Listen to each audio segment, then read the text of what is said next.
travel far to the west, through a place where only nature lives. Travel so far west, it becomes the East, the Russian Far East. From there, begin a journey, a voyage of fire and ice, from Russia to Alaska. What is so amazing about the Aleutian Islands is every island has... For the next hour, we'll sail with Seattle's Zagram Expeditions on a 3,000-mile journey through a part of our corner of the world few Northwesterners will ever visit, the rugged and remote islands of Alaska's Aleutian chain and the Russian Far East. For decades, it was a forbidden land, a part of Russia so top secret, even Russians couldn't visit here. They're just extremely uncomfortable with our being here. I'm quite sure that if it had been up to these people, we wouldn't be here. The doors to this once closed frontier open to us, revealing the people who for years were the neighbors to the northwest we could never know. Experience the natural splendor of this Russian region that's closer to Seattle than Moscow. Two Aleutian Islands were the only pieces of American soil an enemy has held in more than 2 centuries. Japanese war freighters and submarines still line these Alaskan beaches.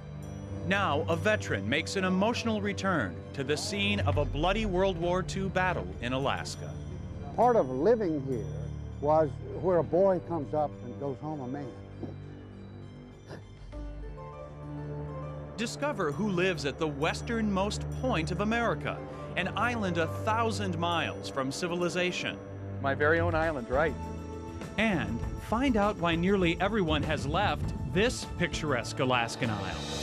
And experience incredibly close encounters with creatures great and small. Hello, everybody, and welcome to an amazing adventure here in the land of fire and ice. I'm John Stofflet. Boy, do we have a treat for you. Very few people get to come to this region of the world. We are in the Russian Far East right now, and we'll be moving our way up the Aleutian Island chain of Alaska. While we're in Russia, we are actually closer to Seattle than we are to Moscow. We're about 900 miles closer to Seattle. It's called the land of fire and ice because, of course, it's cold here, so that's the ice part of the equation. The fire comes from all the geothermal activity, the volcanoes and earthquakes that occur in this part of the world. And I'll tell you, there is a great place to find an example of that on Russia's Kamchatka Peninsula. In the middle of nowhere is a place where the earth is alive everywhere. In Russia's remote Valley of the Geysers, there are about 200 geysers packed into only a mile-long stretch of ravine. It's located in the heart of the 750-mile-long, sparsely populated Kamchatka Peninsula, which dangles below Siberia. There's no road, so the only way to get to the Valley of the Geysers is on board a rustic Russian helicopter that looks like something out of a 1960s James Bond movie. I've got my fingers crossed. Wow, keep them both crossed. Both fingers on both hands.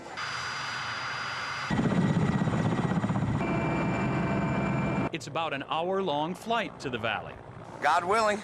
And an hour is an awful lot of time to study the somewhat troubling engineering design of the machine you're flying in. That's the adventure, right? You only live once. Soon, the beauty of this region captures your attention, even on a rainy, cloudy day like this.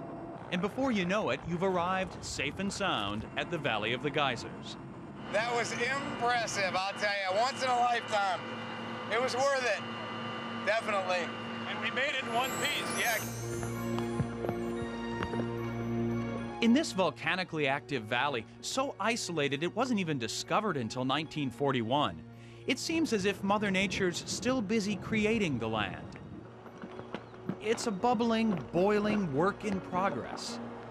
Only Yellowstone National Park has more geysers than this Kamchatka Valley, but because this area is so isolated and you need special permission to be here, you're more likely to run into a brown bear than huge hordes of tourists. Take a look, they're definitely nearby. Look at this track down here. See the claws on there? That's from a brown bear. This is a prime brown bear habitat right here, so we're supposed to make them aware. Yo! Yo! I think I've got the wrong brand of backpack. I don't think the bait brand is what you want to be wearing through here. Yo! Yo, bear! It's that rawness of nature here, that chance there might be a bear or a volcanic eruption, that makes the Kamchatka Peninsula strangely alluring. How can you help but feel alive in a place where nature is so alive?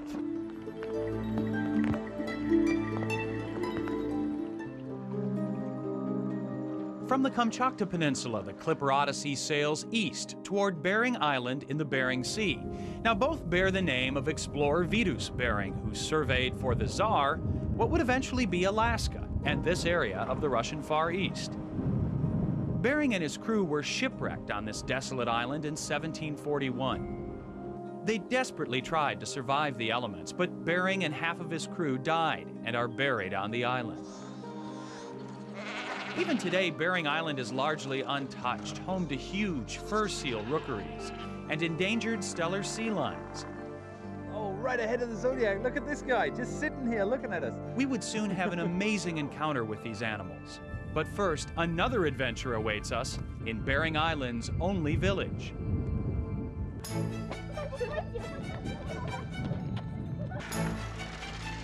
In the small town of Nikolskoye,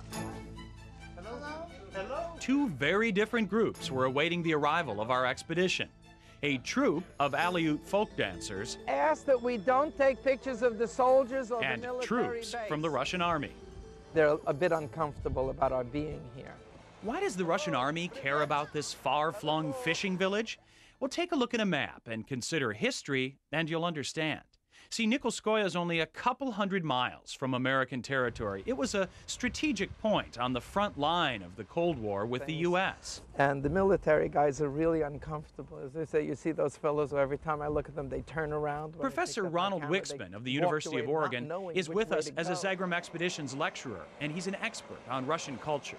We have permission to be here from a tourist agency, and in the past the military would have simply said no, but now it's out of their hands. They just have absolutely no idea what to do with us.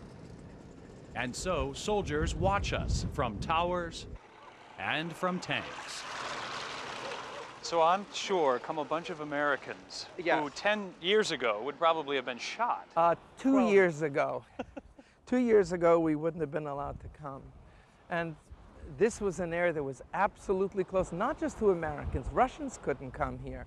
This is in a very closed military zone.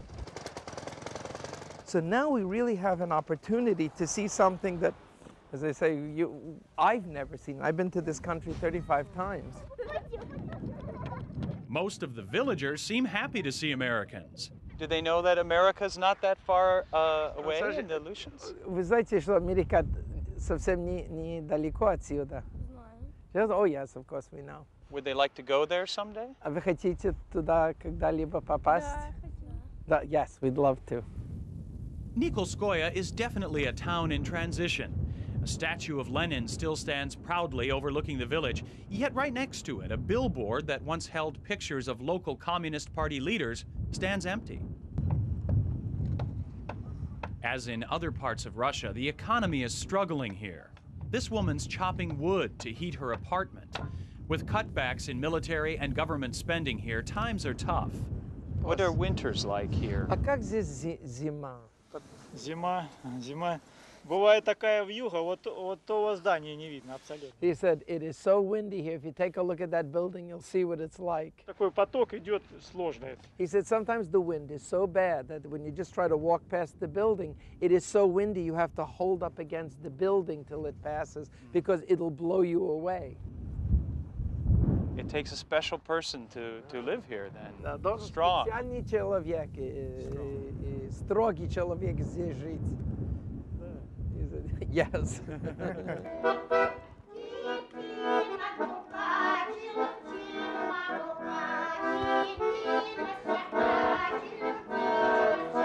Russian colonists and Aleuts, the indigenous people the Aleutian Islands are named for, were the first to inhabit Bering Island in the 1820s.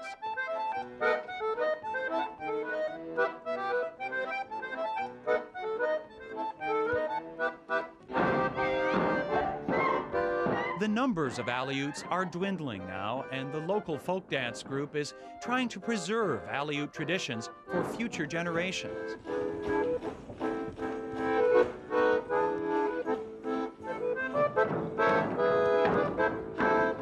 Aleuts and non-Aleuts, all of the people of Nikolskoye face challenges in the future.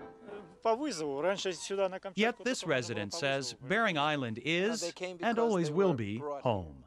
Has he been to America, or would he like to go? Он спрашивает, если вы были в Америке, потому что совсем недалеко отсюда. Вы там были или нет? He said, but it would be very difficult to go and live there because it would be difficult to get used to the American pace of life. He said, well, it's living on a small island. It's pretty small, but it's a quiet life.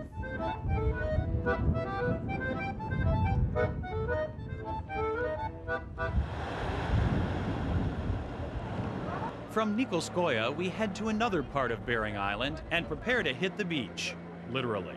Just so you know, I'm doing this on purpose, is we're gonna run up on a rock, okay? It's the only way to get to our next adventure. Crunch. On the northwest tip of Bering Island, you'll find one of the world's largest northern fur seal rookeries, a place where females give birth and then mate again within a week.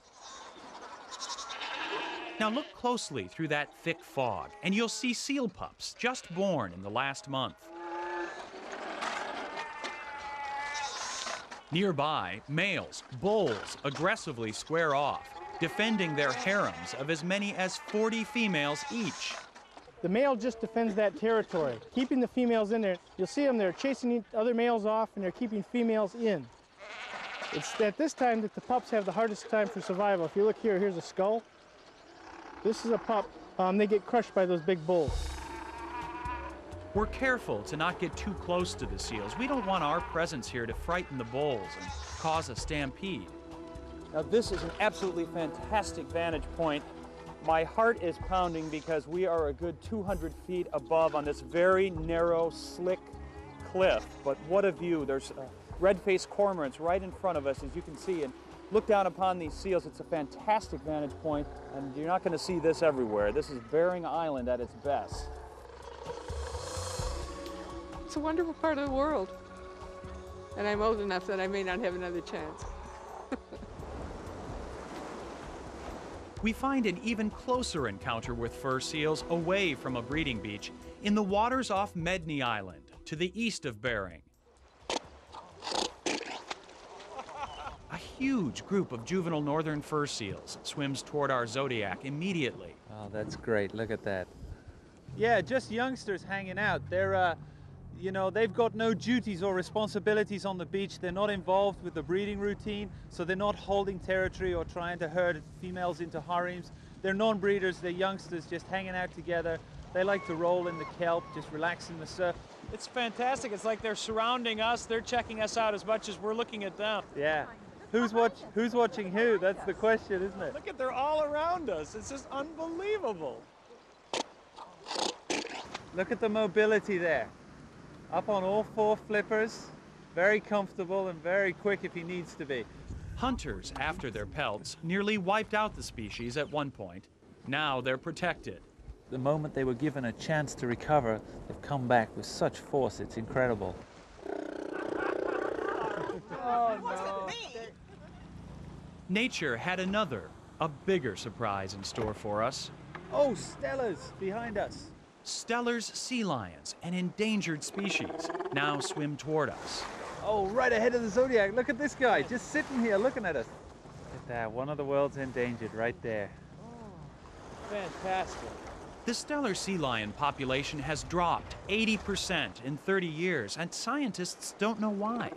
Oh my God, what an animal. Researchers think a decline in the number of fish Stellars eat could be the problem.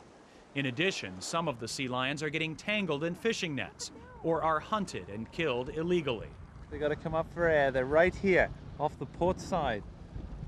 There he is. These magnificent marine mammals can often weigh more than 2,000 pounds. awkward on land. They are graceful gliders underwater. Oh, right under the Zodiac. Look at that. Oh my God. Unbelievable. And we're right next to him, about 10 feet away. What an experience. This woman's sister didn't understand why she wanted to go to the Russian Far East. She thinks she'll understand now. And when she sees the pictures what I took, she's going to envy me forever and ever.